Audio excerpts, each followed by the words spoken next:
What's going on, everyone? A couple of you a couple days ago told me about the Locked On Hornets and how they were talking about a Hornets and Lakers deal and a potential trade. And they actually had some really good insight. And again, this is strictly from the Hornets side, right? The Hornets perspective. And they kind of weighed in on several things that I want to touch on and talk about and sort of add my own thoughts to what was said. I also highly recommend you go check out the video. I'll even link it down in the description below. It was really insightful, really good stuff from what I was hearing, even just hearing about the Hornets side of things. So go check that out after this video. But one of the big things that was highlighted was the whole Terry Rozier and Gordon Hayward. And he talked about how Terry Rozier is a lot more higher usage, a lot more higher volume. He's not having the season that he's had in the past, and he has no real value, right? Like, what do teams see his value with his contract, his long-term salary, and just his production this season hasn't been there for a Hornets team. And he's had to take on a role that he wasn't supposed to be taking on, right? And that's something that I didn't see referenced, right? That, Terry Rozier, LaMelo Ball went out and he kind of was the guy. And he had to just jack up more shots, and teams honed in on him more and focused on him more and things like that. So it made the perception of him just terrible, right? But the previous season, when you had Bridges and Washington and LaMelo and everybody together, and Gordon Hayward when he was healthy at times, and Terry Rozier was kind of that third, fourth option at times, his production was a lot better. And he talks about, how the Lakers are interested in him, but that he doesn't want to see the Hornets just give Terry Rozier away. But he acknowledges that that's kind of where they're at, and the hope is that some contender is just gets desperate and tries to make a deal for Rozier. The problem is like, what contender is going to look at Rozier and his contract and go, that's the piece we need over somebody else, right? Like that becomes the concern and the long term. Now the Lakers, they need whatever quality production they could get. And the beauty of Rozier for the Lakers is he would fall into the role that he was when he was productive the year prior, right? Because you'd have LeBron James, Anthony Davis, right? You'd have probably multiple players. I don't think the Lakers would get just Rozier. He also talks about how the Hornets and the Lakers deal basically it would just be a salary dump, which is something that I've talked about on several occasions, right? Because the Lakers aren't going to give up their first round picks in a deal like this. Now, maybe if you include a PJ Washington or something, maybe the Lakers would give up a first, but they'd be taking on so much salary. And, the Locked On Hornets, the gentleman says, like that, the salary is it's a big thing, but it's not anything that's like huge or significant until you get to the Bridges contract, though. Like once you sign the Bridges contract, that's it. You're locked in, or locked on, no pun intended. But no, on a serious note, is that like that's the problem, is that's why they were even looking to explore possible trades in the offseason, because they were going to give Bridges a max. Bridges went and did what he did, and then that all fell apart. Well, now Bridges is back. They're working on a new contract with Bridges, and depending on what that contract is, that means that the Hornets are back in that conversation and back in that position where they do need to just unload guys, because this team isn't good enough. This team isn't even a playoff team. And why? Yes, one of the points that is made by the Locked On Hornets is that like these guys aren't helping win, so you're still tanking. So why rush it? And it's about clearing the flexibility. He acknowledges several people that kind of are saying the same tune that I'm saying, where it's like if you're the Hornets, you got to blow everything up, right? So he's acknowledged the same thing. Like he's just making other counterpoints. Like, do you really want to feel desperate and give everything away? To me, it's not a desperation for the Hornets. To me, even if it's not the Lakers, the only reason it makes sense for the Lakers is because of the position the Lakers are in, and the Lakers are the only team that has the salary to do what the Hornets need. Let's say it was the Knicks. I'd still be saying the Hornets should trade everything to the Knicks for, whoever. Let's say Russell Westbrook was on the Knicks. I'd say the Hornets should be doing that. It just so happens that it's the Lakers, right? Like it's not that they should just find a trade, even if it's not the Lakers, for whatever reason. Not saying it's going to happen, definitely not anymore. But if for whatever reason the Brooklyn Nets wanted to unload Kyrie, there's another option. Do that. And I've even mentioned that in the past. But Rozier is not going to yield a return, especially with the season he's having this season. Gordon Hayward cannot stay healthy. That was something else. Gordon Hayward, when he's on the court, he's great. I've even said, I think Gordon Hayward might be the best complement to LeBron James and Anthony Davis in the league because he's like a Swiss Army knife that could do everything. He's Austin Reeves all grown up. So if you could get Gordon Hayward, that's a home run, but you can't get Gordon Hayward without getting other pieces. And that's where something like a PJ Washington, a Kelly Oubre, something like that has to come in. But the beauty of the Lakers for the Hornets is you can just do everything in one sweep instead of making things difficult and doing that whole route, right? Because you're still going to have to pay Ball. You're still going to have to pay PJ Washington. You got Rozier on max money. You got Gordon Hayward on max money. Like, yes, Gordon Hayward, he has one more year on his deal, so maybe in the offseason you can unload him, but you're likely going to have to take on long-term salary.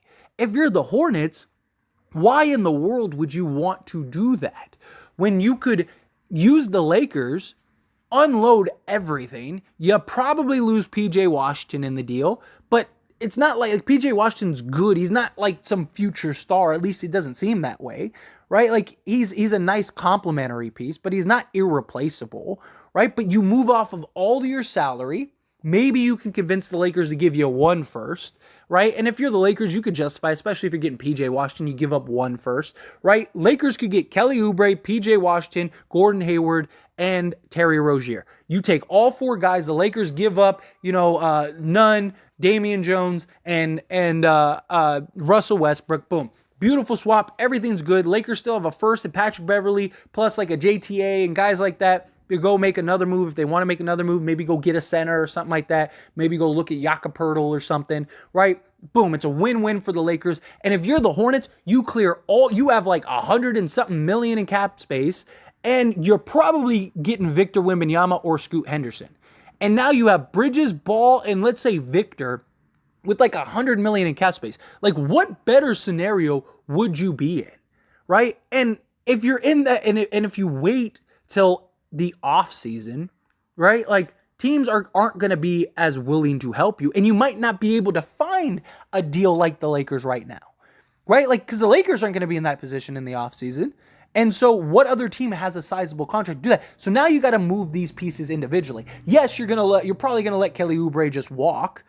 Okay, not a big deal, right? But you still have Terry Rozier and Gordon Hayward. It falls back into the same line of what value are you going to get for Rozier and Hayward when you're better off taking the Lakers trade and having all of that cap space and then a big three that you have for the next 10 years that legitimately could probably win a championship.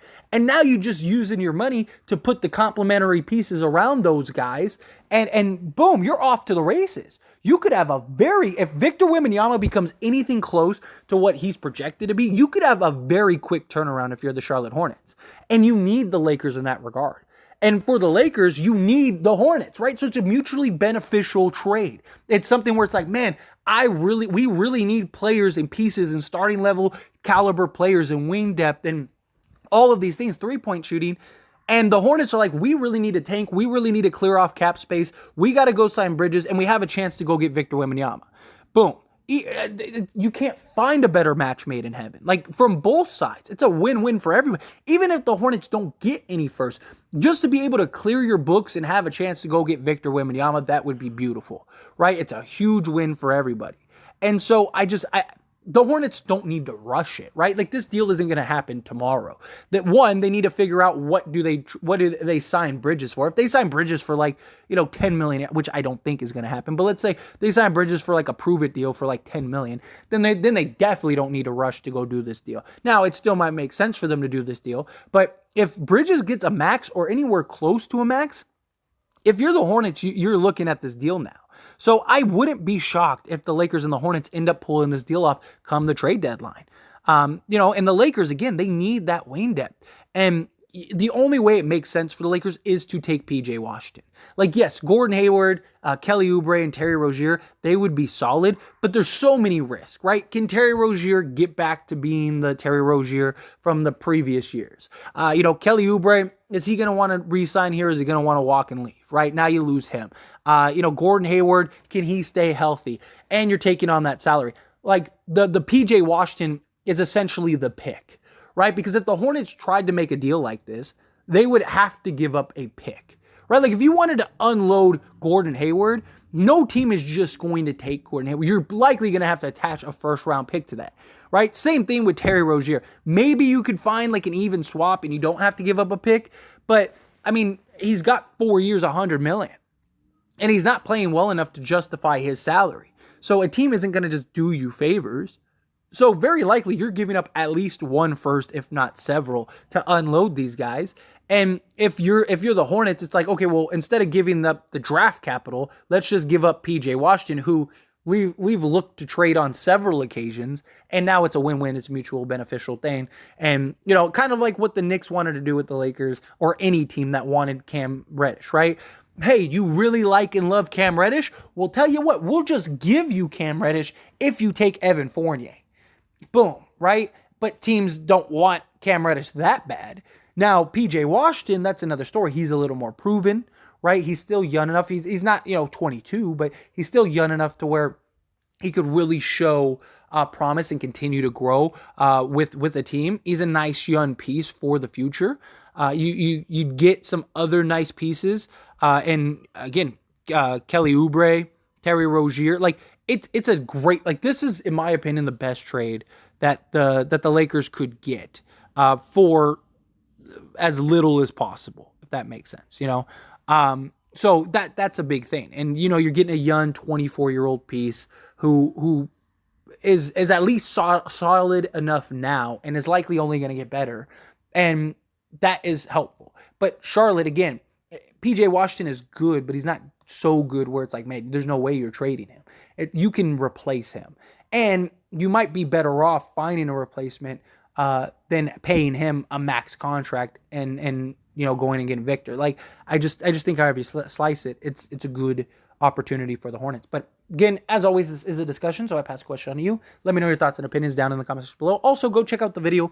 Again, link down in the description below, the Locked On Hornets, just to hear his perspective on just the whole Hornets-Lakers deal. And I thought it was fair. I thought he was very fair. That's one of the reasons why I wanted to talk about it and highlight it, is because, it wasn't one of those like Terry wrote, because I get a lot of Hornet fans, like when I've talked about the Hornets in the past, I've gotten a lot of Hornet fans that are like, Terry Rozier is worth, 5 first-round picks. He's the next Michael Jordan. And it's like, okay, like, we're watching two different Hornets teams, right? Like, we're watching two different Terry Roziers, and I understand it. It's the bias of, everyone thinks their young guy is the next superstar. Hornets fans think Kelly Oubre, PJ Washington is the next Charles Barkley, stuff like that. But it was nice to hear a perspective that was more like, just like, hey, yeah, Terry Rozier is not very good. You're probably not getting a return from him. Gordon Hayward, same thing. Your only real value is PJ and stuff like that. But even that is questionable. Like, and that's been my point. That's something that I've been making. That's why I think the Hornets and Lakers would be a perfect match made in heaven. But anyway, again, love to hear your thoughts and opinions. Let me know down in the comments section below.